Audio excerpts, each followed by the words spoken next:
Halo, aku Ain. Hari ini aku akan beritahu kamu satu fakta psikologi. Kita semua pernah merasakan stres. Meski seringkali kita sulit untuk mendefinisikan apa sih stres itu, tapi alarm tubuh kita selalu memberitahu kita kalau kita sedang merasa tidak baik-baik saja atau sedang merasa dalam kondisi yang berbahaya. Tapi sebenarnya apa sih definisi stres itu?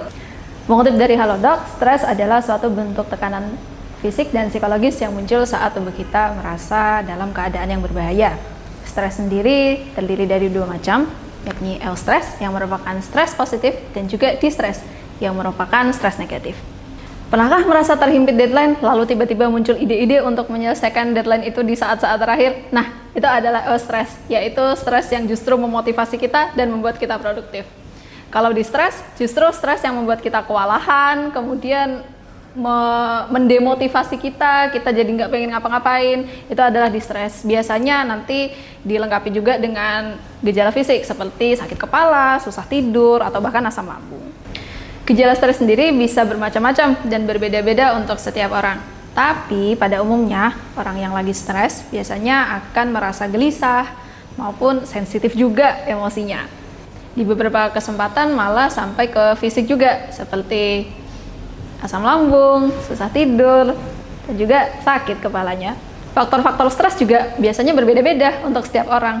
Ada yang dari faktor eksternal seperti tekanan keluarga, tekanan orang-orang di sekitar, atau bahkan pekerjaan yang menumpuk. Ada juga yang dari internal. Contohnya seperti kebanyakan mikir, overthinking, sama hal-hal yang belum terjadi. Gejala stres sendiri bisa bermacam-macam dan berbeda-beda untuk setiap orang. Tapi pada umumnya orang yang merasa stres biasanya akan merasa gelisah dan juga sensitif emosinya. Di beberapa kesempatan malah bisa sampai ke gejala fisik seperti asam lambung, sakit kepala, dan juga gangguan tidur. Faktor-faktor stres sendiri juga beragam dan berbeda-beda untuk setiap orang.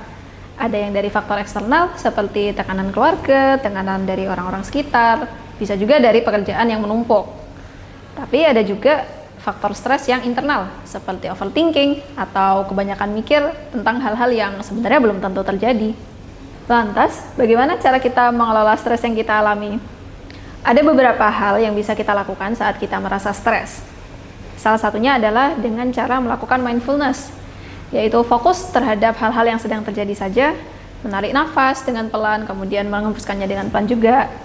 Dan juga jangan lupa untuk menerapkan pola hidup sehat, seperti makan, olahraga, dan juga tidur yang cukup.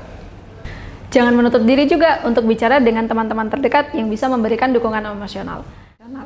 Kalau dirasa masih belum cukup, tidak ada salahnya untuk meminta bantuan dari profesional seperti psikolog dan juga konselor. Oke, mungkin itu dulu. Sampai jumpa di satu fakta psikologi berikutnya.